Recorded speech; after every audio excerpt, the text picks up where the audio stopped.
Oke, baik, sekarang kita lanjutkan materi pemrograman web.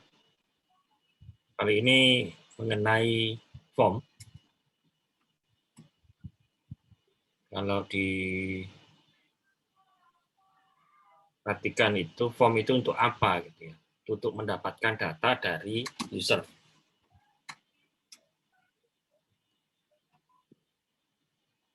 Nah, di sini nanti kita mempelajari bagaimana form itu bekerja. Kemudian bagaimana kita membuat form itu dalam HTML. Kemudian yang ketiga adalah bagaimana kita mengakses data hasil dari kiriman form itu ke dalam PHP. Nah, ini sudah saya ceritakan pada pertemuan awal bagaimana form itu bekerja. Dari sebelah kanan itu adalah visi user yang nanti form ini ataupun user ini itu akan mengakses web browser dengan alamat tertentu. Kemudian web server itu akan mengembalikan responnya, respon halaman HTML-nya. Kemudian halaman HTML tadi yang isiannya adalah form, itu dientrikan oleh user dan dilakukan submit, ya, dikirim ke server yang sama lagi. Data akan masuk ke dalam database ataupun file, ya. Dan tentunya HTML-nya akan merespon balik kepada user. Baik itu nanti peringatan data berhasil tersimpan ataupun data gagal disimpan, ya. Nah, HTML form sendiri sudah Anda pelajari juga di awal-awal perkuliahan, di mana kita menggunakan tag form. Tag form sendiri nanti kita arahkan, action-nya ini nanti kita arahkan ke file PHP-nya. Ya. Kemudian metodenya nanti ada dua, kita bisa pakai get ataupun post.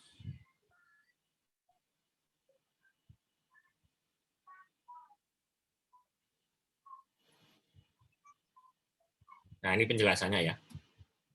Kalau get itu berarti nanti data akan terlihat di URL, sedangkan post itu nanti dia akan terkirim dengan sebuah file yang terpisah. Nah, form sendiri itu ada beberapa jenis ya. Saya ulangi lagi bahwa kalau Anda bekerja dengan isian teks, maka Anda bisa menggunakan teks input. Ya. Dan tagnya juga sudah Anda pelajari ya. Nah, tentunya yang paling penting di dalam komponen-komponen formnya itu adalah name sama ID-nya. Name dan ID, atau name itu biasanya kalau kita ingin mendapatkan data itu biasanya kita mengakses name dari sebuah komponen form. Tapi kalau kita bekerja dengan JavaScript, kita bisa pakai ID komponennya. Ya. Jadi yang name-nya ini harus kita set untuk kita dapatkan datanya ya ketika dikirim dalam sebuah form, baik itu metode get ataupun metode post. Oke ya, saya kira sudah Anda juga paham ya. Kemudian jenis inputan teks berikutnya itu adalah jenis password. Ya, jenis password itu bedanya apa dengan text box biasa? Kalau yang text box biasa itu dimunculkan apa yang kita ketik, tetapi kalau tipenya password, maka apa yang kita ketikkan itu diganti dengan tanda asterik ya, ataupun tanda password ya. Kemudian teks input yang lain Anda bisa menggunakan teks area. Kalau yang teks biasa itu single line, kalau dia multi line kita harus menggunakan komponen teks area. Nah, itu contohnya ya. Di dalam teks area itu ada name, ada ID, dan barisnya ada berapa. Anda bisa set di property row. Kemudian ukuran dari lebar teks areanya bisa Anda set di property calls. Ya.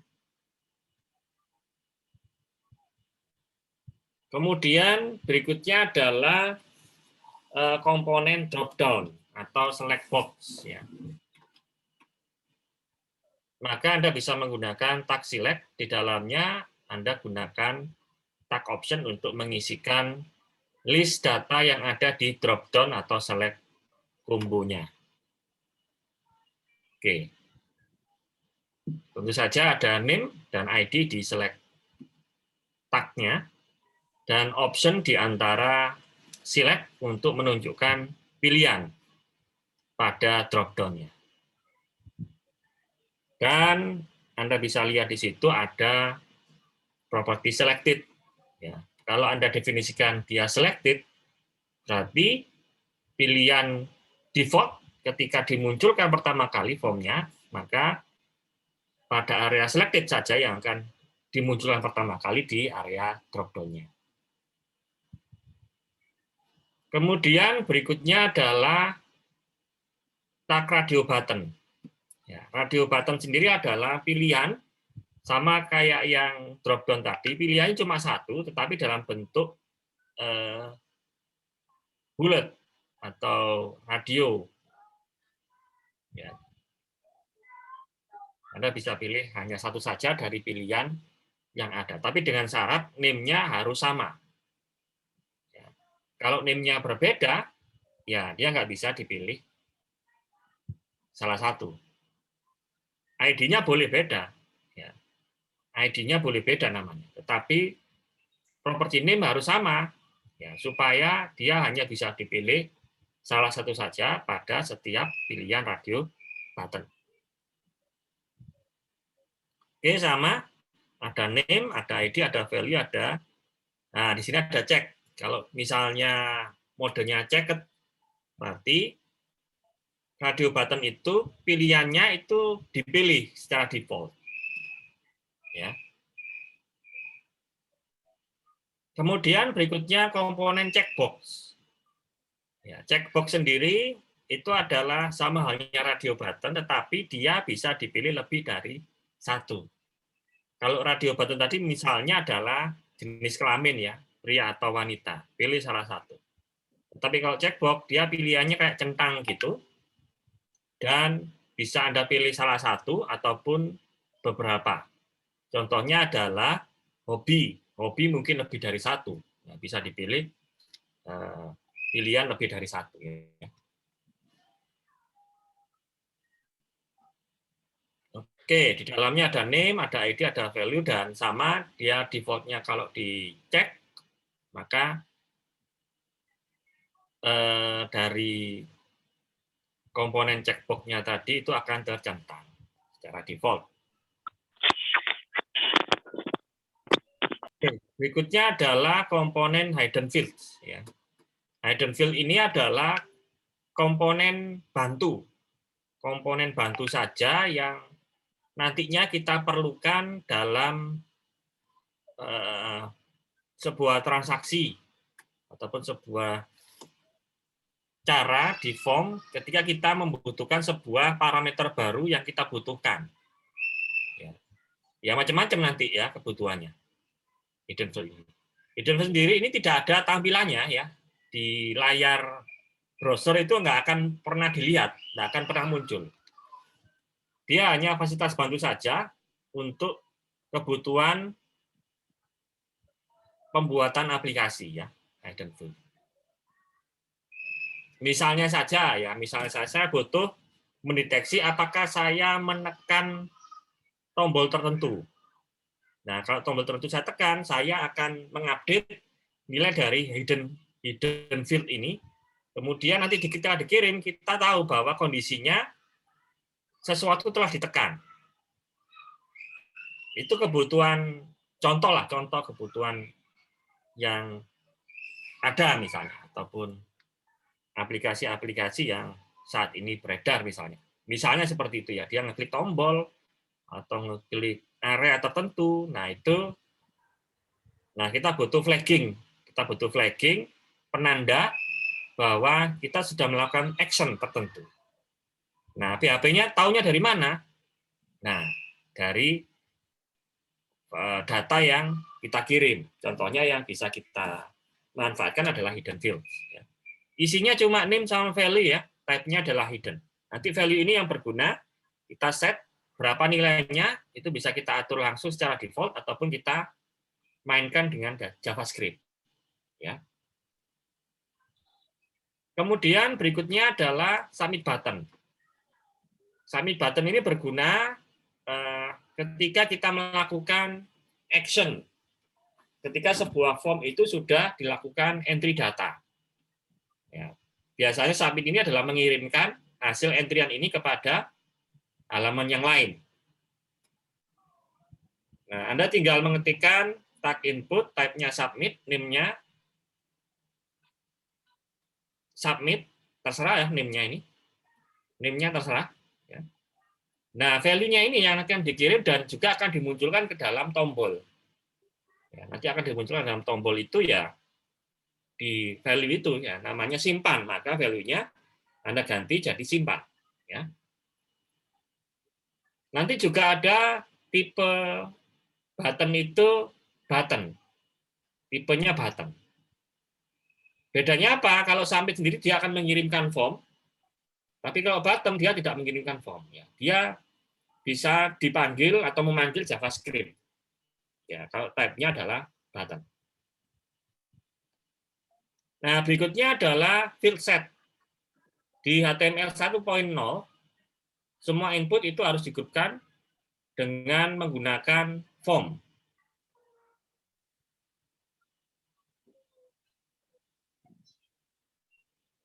Nah, itu untuk yang form dengan ukuran yang besar. Kita bisa membuat juga area-area kecil form dengan menggunakan field set.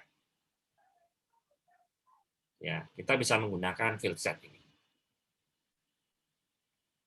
Oke. Selanjutnya form tadi misalnya sudah kita buat. Kemudian bagaimana kita mengirimkannya ke PHP? Nah, untuk menangkap data yang dientrikan oleh user di setiap komponen HTML form, maka kita membutuhkan sebuah function ya, ataupun sebuah metode, ataupun sebuah statement ya. Kita menggunakan perintah $_post atau $_get. Tergantung dari metode form yang dikirim. Apakah dia post atau get. Kalau dia ngirim action-nya itu adalah post, maka yang kita pakai di PHP-nya untuk menangkap isi data dari form yang awal tadi, itu kita menggunakan post. Ya, kalau metodenya sama-sama post. Kalau pakai get ya, pakai get ya. Oke, itu ya. Kemudian, nah ini ya, contohnya ada sebuah form action dikirim ke mana ya, dikirim ke file PHP misalnya, metodenya adalah get. Nah, kemudian di dalamnya ada komponen email, ada komponen dinamakan email ya, maaf, dia text box tetapi dinamakan email. Nah, untuk mendapatkan data dari form tadi ini di PHP-nya, itu kita pakai $get karena metodenya get. Kemudian dalam siku itu adalah nama dari komponennya ya, bukan ID ya, tapi name-nya. Terus kemudian kita bisa langsung munculkan ataupun kita masukkan ke dalam sebuah variabel. Nah, kemudian di sini diperingatkan bahwa never trust user input. Jangan terlalu percaya dengan apa yang dientrikan oleh user. Jadi selalu lakukan pengecekan terhadap apa yang dientrikan oleh user, karena sumber dari hacking peretas itu ada di entry-nya user sebetulnya, ya. Sehingga Anda bisa menggunakan validation ataupun regular expression yang sudah diajarkan sebelumnya, ya. Nah, ini adalah tips dari penulisnya bahwa dia masukkan semua data itu di variabel clean dulu. Nah, ketika masuk ke variabel clean itu harus di cross check. Apakah data yang dimasukkan ini benar-benar valid yang diinginkan oleh programmer. Kalau iya ya masuk ke variabel clean. Kalau tidak ya dicek. Nah, contohnya seperti ini.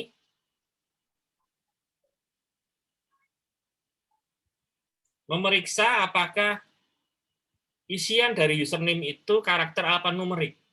Ya, A, B, C sampai Z, 0 sampai 9 misalnya. Karakter khusus nggak boleh. Maka Anda bisa menggunakan setup alnum. Lalu masukkan dari variabel username, ya metodenya adalah post, dimasukkan dulu ke dalam sebuah array di situ ya. Array namanya clean, index username. Nah, yang pertama ini dijelaskan ya. Dia inisialisasi dari sebuah array untuk menyimpan dan memfilter data ya.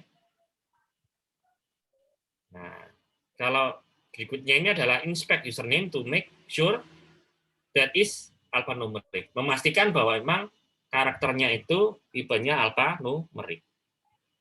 Kemudian kalau sudah oke, dimasukkan ke dalam sebuah variabel clean misalnya.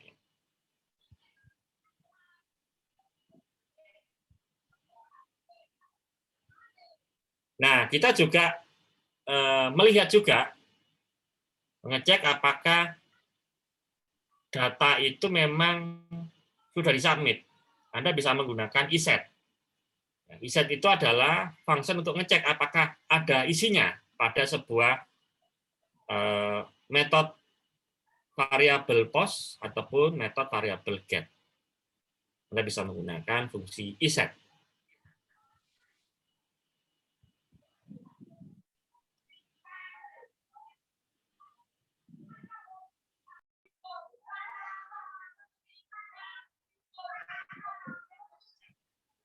Baik, adik sekalian, kita lanjutkan ke materi form selanjutnya, yaitu form displaying, atau bagaimana kita memunculkan kembali hasil form yang sudah dientrikan oleh user ke dalam PHP. Ya.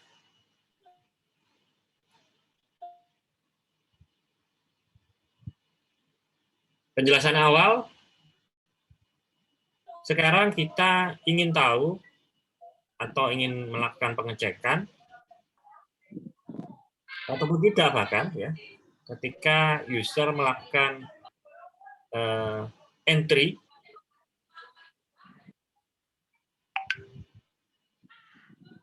maaf saya ulangi lagi, jadi saat ini kita ingin mengetahui apa saja yang di-entry oleh user, apakah sesuai dengan rule yang kita buat. Ya. Sehingga kita membutuhkan sebuah cara untuk menanganinya. Kita bisa menggunakan regular expression yang kita pelajari sebelumnya, ataupun dengan function bawaan dari PHP, sehingga entry user itu sudah dipastikan valid. Nah, setelah dinyatakan valid, nah kita bisa memunculkan kembali apa yang sudah dientrikan oleh user. Ya.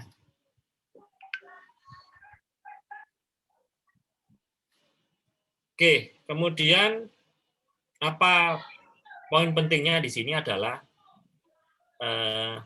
mempelajari validation rule-nya.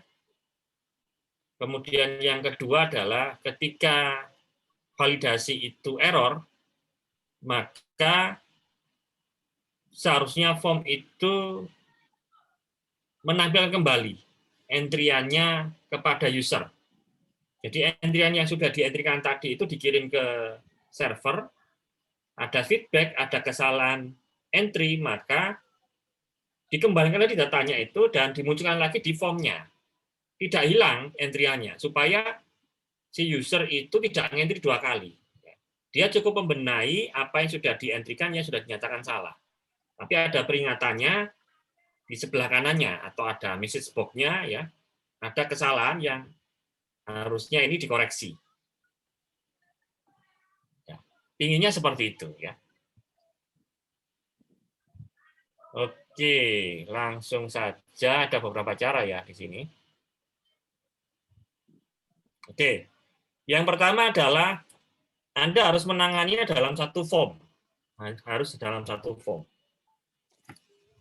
Ya, jadi Anda buat form itu, formnya dalam satu form, dalam satu file dengan file PHP yang Anda buat. Ya, formnya itu dalam satu file dengan file PHP yang Anda buat. Ya, sehingga di sini form action-nya itu bisa Anda kosongi atau Anda berikan parameter server PHP self. Ya, itu syarat utamanya. Jadi gunakan single page. Ya. Kemudian Anda bisa mengikuti prinsip dari page logic. Ya. Page logic di dalamnya itu ada bagian form sudah disubmit, kemudian bila mana sudah valid submitnya ataupun tidak. Ya. Jadi kalau yang pertama itu validate form, berarti dia memvalidasi dulu ya, memvalidasi formnya. Kemudian valid submission berarti ketika dia valid, lakukan action. Ketika tidak valid, berarti dia redisplay form, menunjukkan kembali isian tadi yang dinyatakan salah, sehingga bisa dikoreksi oleh user dan sekaligus menampilkan kesalahannya apa. Ya. Oke, kita lihat langsung ya. Contohnya di sini, Anda tadi ya dijelaskan masukkan ke dalam variabel lagi gitu ya. Contohnya di variabel clean. Ya. Ini prinsipnya kalau Anda langsung mengeksekusi $post itu unsafe. Ketika Anda memasukkan ke variabel dulu ya, dengan proses tentunya validation rule-nya ini dinyatakan safe ya. Nah, di sini accumulate error. Ya, accumulate error itu adalah kita mengumpulkan semua error. Semua error itu kita kumpulkan, kemudian nanti kita infokan kepada user. Ya. Jadi misalnya mengenai perbagian ya, perbagian contohnya di situ bagian value, dicek apakah valid, kalau nggak valid maka value-nya tadi itu isinya kiriman data dari yang post value tadi dimasukkan ke variable clean, indeksnya value. Ya. Oke, tadi ini bagian dari ini ya, bagian dari yang awal ini, validate form. Oke, kemudian bagian yang lain yaitu valid submission ataupun yang tidak valid. Nah, ketika dia submit dan tidak ada error, ya di sini errornya 0, dan memang dia menekan tombol submit, maka lakukan action datanya, entah ini disimpan ke database ataupun di file, ya terserah. Kalau misalnya ada error, berarti errornya itu lebih dari 1, maka redisplay form.